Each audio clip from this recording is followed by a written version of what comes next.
What's going on, y'all? I had my lovely partner. She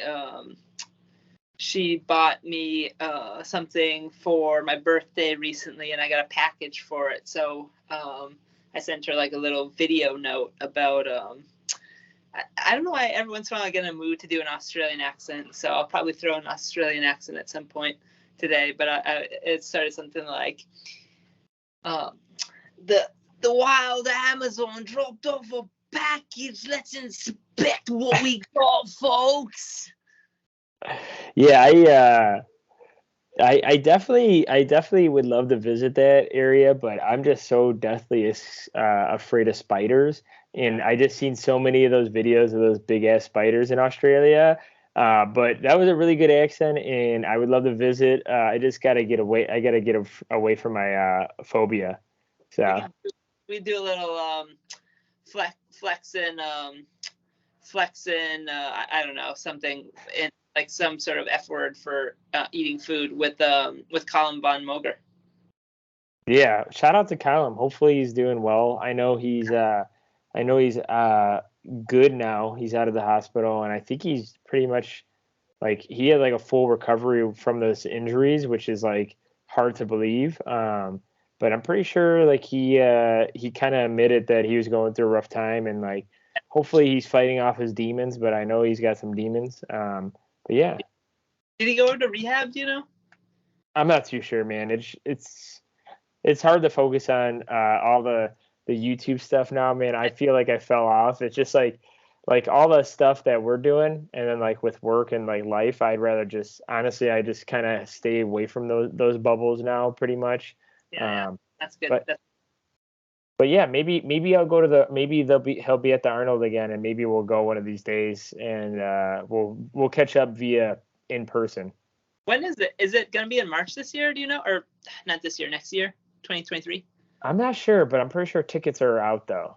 Oh, the sick. Okay. Because I looked at Arnold's like links. He said there's like something coming, and then I looked at his links, and I think maybe he just dropped like some clothing or something. Yeah, like workout stuff and whatnot. But nice. Gainz Nation, would you like to see Gainz podcast or Gainz Nation branded clothing? Let us know in the comment section below. And also, would you be fine wearing Gainz podcast Speedos? What I was thinking is Gainz Nation mankinis. Martinis or mantinis? Mankinis. Oh, mankinis. Like we're talking like Borat, like mankinis. What were they called? My name is Borat Sagadiev. I will not move to a smaller room. Is it the banana boat? Is that what they call the bikini? Oh, banana hammock, I think. Oh, banana hammock. Yes. Just so you know, too, I am participating in No Shave November finally. I'll clean this up again, but next time you'll see me, it'll probably be a nice, thicker mustache. Nice. So. Yeah, buddy, I like seeing the hair coming in. Yeah, but I mean, as you could tell, I'm still balding. You know what? I got my Europe trip, my fancy Europe trip. They're gonna do me up well one of these days. Nice. Hopefully you guys don't believe that. I was being sarcastic. Roman did go to a football game. Roman, quickly, obviously it's not fitness related, but how was the Patriots game? They crushed it was the Colts, right? Yeah. You guys made them fire their head coach. That's how badly you beat them. I know. And it like we can do better. We can do much better. Like the defense was freaking unstoppable, but our offense, like we really need to take a serious look. I'm hoping we can get Ty Montgomery back from injured reserve for week 11. I don't know if he'll be able to come back, but I hope we can get him back. That way we can take a little bit of the pressure off of Ramondre Stevenson. I'm hoping we get Damon Harris back so he can be a freaking third down. He's on my fantasy team. He was. I dropped him because I needed to have somebody, but I'm hoping I can pick him back up for week 11 because, man, he's just like such a freaking hard runner. Like you never know when he can freaking pop one off or like throw him in the freaking red zone, man, and he's just like lights out. Did you is there a stat on how many coaches Bill Belichick's gotten fired because of how many times he's crushed teams? Is there a stat out there for that? Actually, there is. You wouldn't believe it, Gainz Nation, but it's all of them.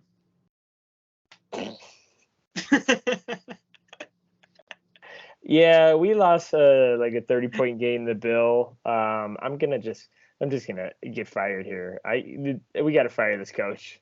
Gainz Nation, we're actually going to experience a little bit of a civil war between Antoine and myself come Thanksgiving night. We've got the matchup of the century. We got Justin Jefferson versus Devontae Parker. We got Kirk Cousins versus Mac Jones. I mean, do you even have a tight end that looks as good as TJ Hawkinson out there? That's what I want to know. Come on, Hunter Henry is freaking sharp AF. And then you got Jonnu Smith. Come on now. And then Matt Judon, have you seen him in his post-game conferences? Man's looking fly. Got 11 and a half sacks on the year. Let's go. Wait, 11 and whoa. What about Zadarius Smith, though? Wait, you know what? Is he beating Zadarius Smith finally? Yeah. Oh, yeah, he had 3 sacks this weekend. Oh, yeah. Well, because you guys played the Colts. Damn it. You know what? I'm going to guess right now. I think your camera went off. You just, like, clapped it off, I think. Clap off. It's Joe. He's calling me out. I'll just text him back real quick. Whatchamacallit? My guess right now is 21-14 Vikings. Harrison Smith is going to get an interception at least once, and that's all I got. Dang, that low scoring of a game? I don't know. Let me see. I mean, we're going against the Bills this week, and then we're going against you know what? I don't even know the rest of the lineup to Thanksgiving. I know we got one more team in between that. I'm going 23-21. 3 Nick Folk field goals to 2 touchdowns. It'll be some combination of 1 pass touchdown for Mac and then 1 touchdown on the ground. Patriots win with a game-winning field goal of Nick Folk of 45 yards or greater. Is it New England too? I think it might be. Let me check real quick. 1 sec. Sorry, Gainz Nation.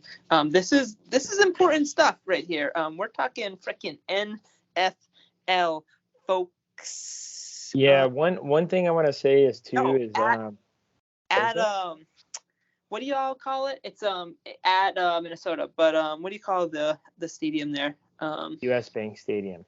U.S. Bank Stadium. Oh, yeah, it used to be. Yeah, it used to be. What the heck? What is it called? I don't know.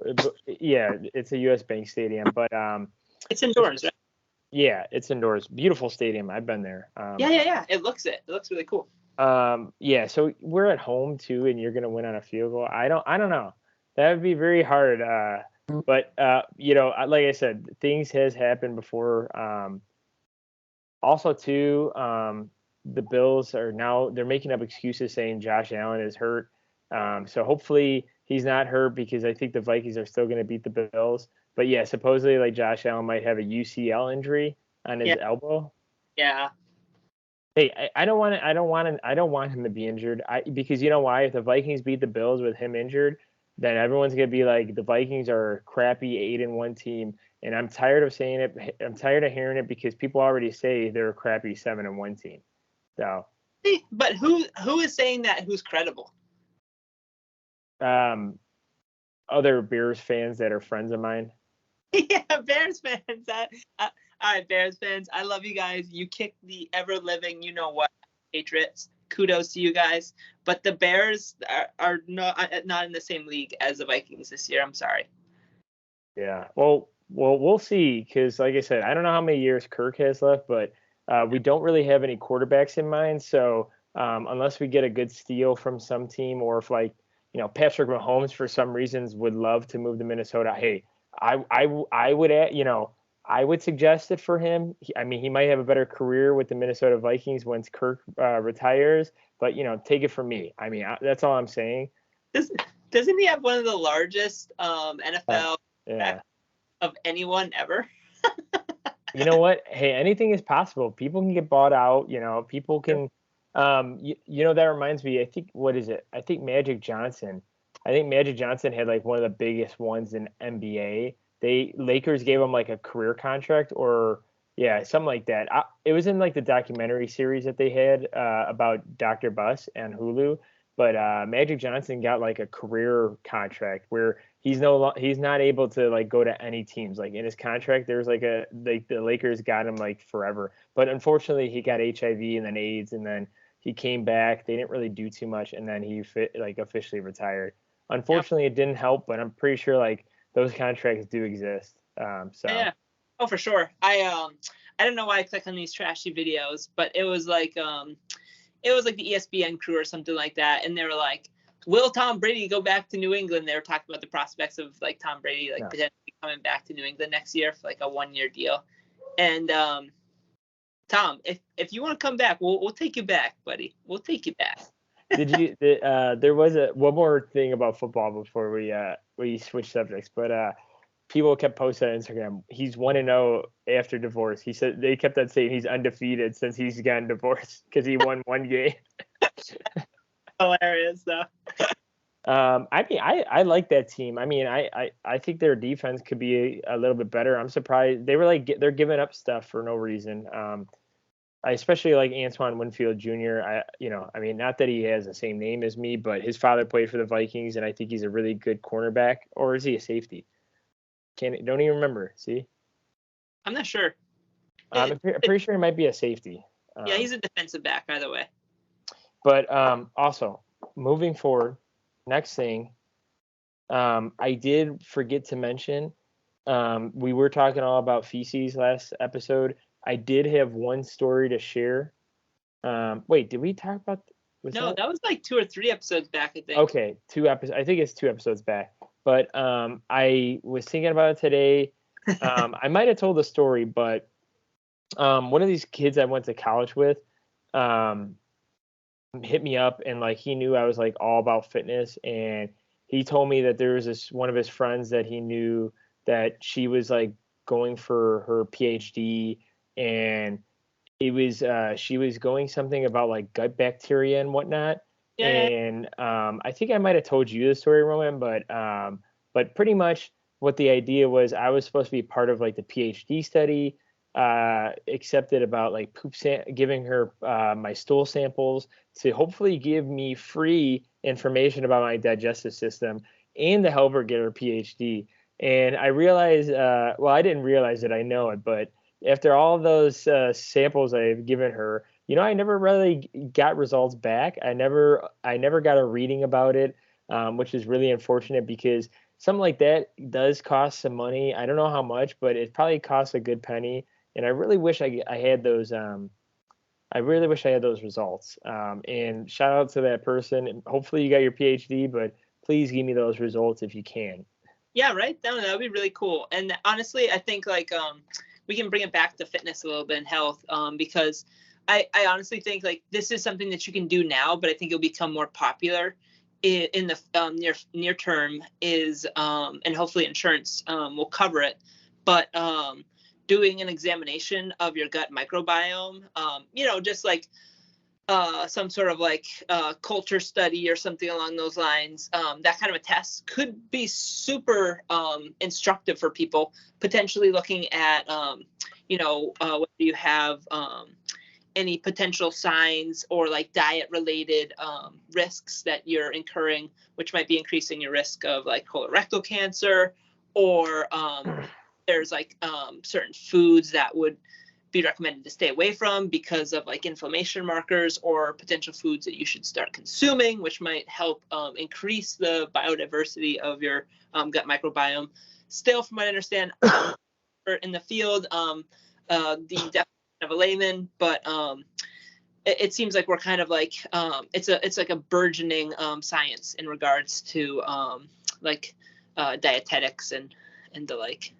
So it's cool stuff. Be on the lookout for it. I know it sounds weird to people. They're like, oh, why would I want somebody to examine my poop? But it, could be like a huge thing for like keeping yourself, like yourself, your family, friends healthy.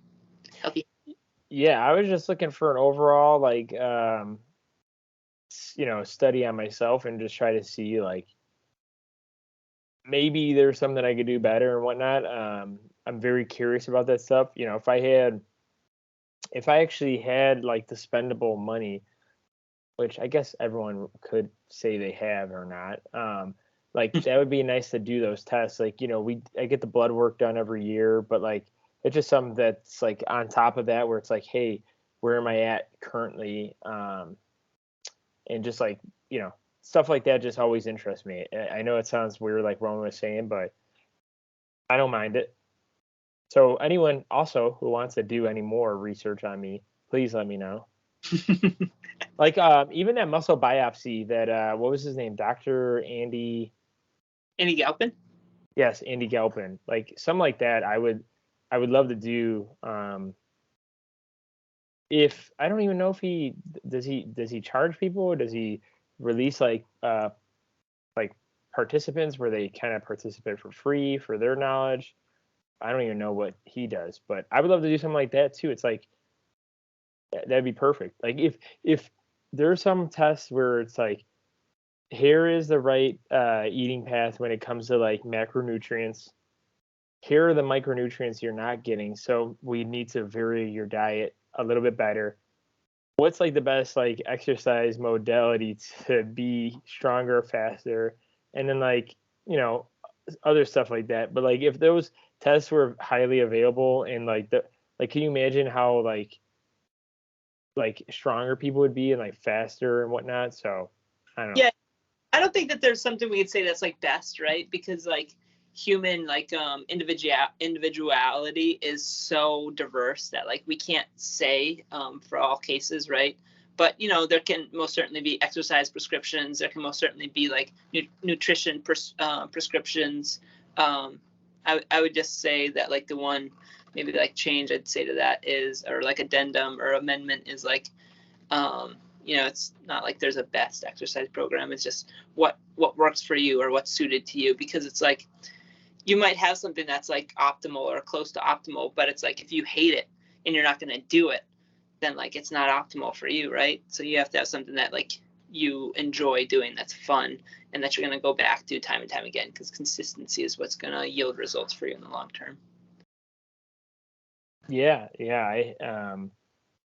Speaking of the topic of the day too, like I had two older men in the sauna like introduce themselves to me. They're like holy cow, I wish we look like you, like and they're like I think they're like 60s 70s years of age, or maybe even 80. And I was like, oh yeah, I'm getting old, like as a joke. And they asked me like how old I was, and I was like, oh yeah, 28. And then they're like, and the one guy like walked out, but he was like jokingly, but like he wanted to leave anyway. So like, oh gosh, you're a freaking baby. And then, but I was talking to the one guy, and he told me he like worked construction most of his life, but like his brothers would be working out, but he didn't.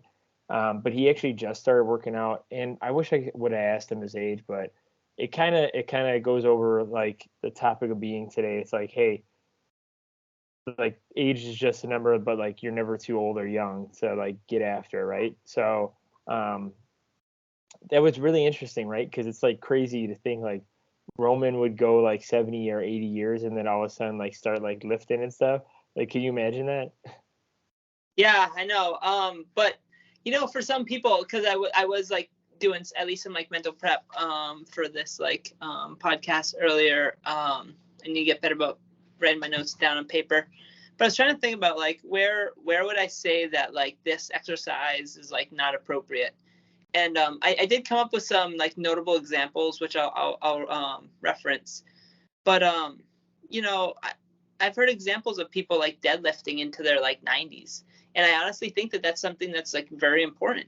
Like if you can't pick something off the ground, like what is preventing you from like succumbing to sarcopenia and to like osteoporosis, right? Because if you're not putting load on your skeletal system, if you're not putting load on your muscular system, your musculoskeletal system, then you're going to atrophy. That will happen.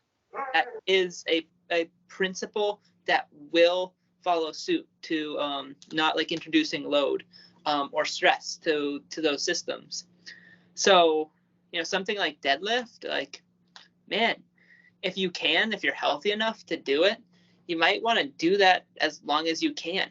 And that's going to be different per person. But if you can do it into your 90s after 100, then you might just live longer because of it. Same thing with squatting. One area where it might not make sense for folks as they age to get into, if they've never done it before, or to continue doing, and I don't have an age, right? It's going to be different and like independent per the particular individual, but it's like power cleans or like clean and jerk. Those types of movements, after a certain age, if you're not trying to pursue some sort of excellence in athletic performance and endeavors, the risks might just like far outweigh the potential benefits. There might be some strongman exercises that fall into that category as well.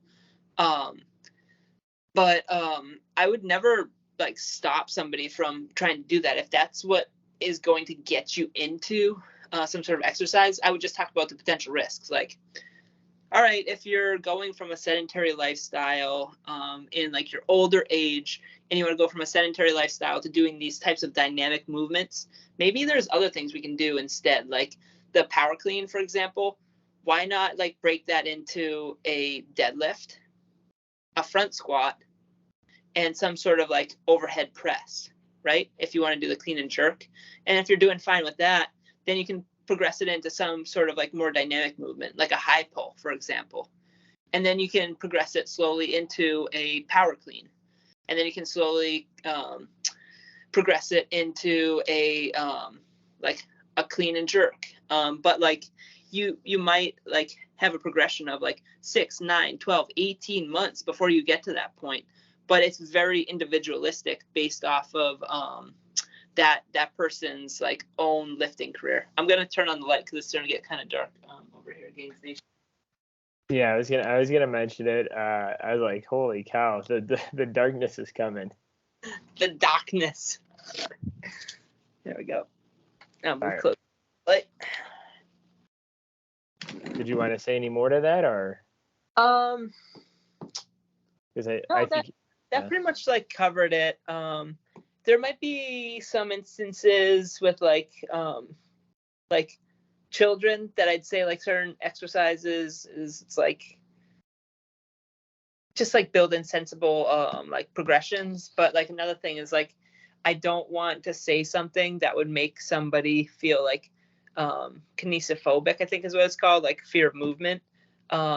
So as long as you're taking a principled approach, you are working with somebody that like you trust, that's done some sort of like exercise regimen that you're like interested in for at least a little bit and has some like knowledge about it and is talking to you about the risks as well as the benefits, right? Because with any potential thing we do, there's hopefully going to be benefits, because why else would you do it? But on the flip side, there's always going to be risks, right? So as long as you know the associated risks and are comfortable taking those risks, then go for it. Yeah, and you brought up some great points. It's like, hey, like on the one side of the spectrum, it's like, bone structure, bone density, and whatnot. If there's a way to kind of, somehow level it out, like obviously, like there's a genetic thing, there's age factor, or not. There's not a genetic thing. It's a genetic factor, age factor. Things like that, and then like your health factor yourself.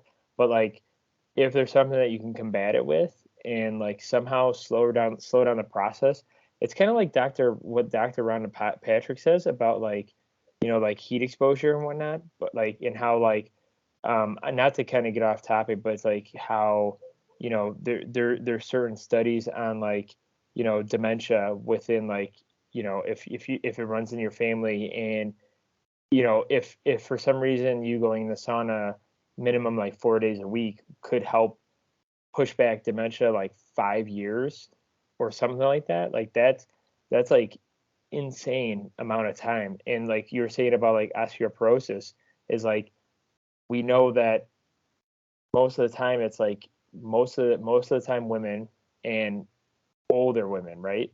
So if for some reason you delay that 5, 10, whatever the years is, I don't even know if there's studies about that when it comes to like creating muscle and creating bone density and keeping it. I don't know if there's studies about that. Obviously, I'm just thinking outside the box, but like that is something that's key about like what Roman was saying. It's like if you could do that and delay something, like I would, like if I knew if like we all had that like like a genie in a bottle, like not a genie in a bottle, but like whatever what are the foreseer people, like the like the people that see the future, fortune tellers, like I guess it's like if there was someone that said like, hey, you have 5 years before osteoporosis like settles in, and it's going to be very painful. But instead they're like, well, if you did work out and you exercise and did all this, like now it'll be 10 years. So something like that is like food for thought. And then Roman was talking about like the other spectrum of like young children. I don't know about you guys, but like I know when Roman and I were younger, a lot of people had the consensus that like kids that were under the age of like 10 or 12 like couldn't lift weights at all. And like I remember my parents would say like, hey, it would stunt your growth.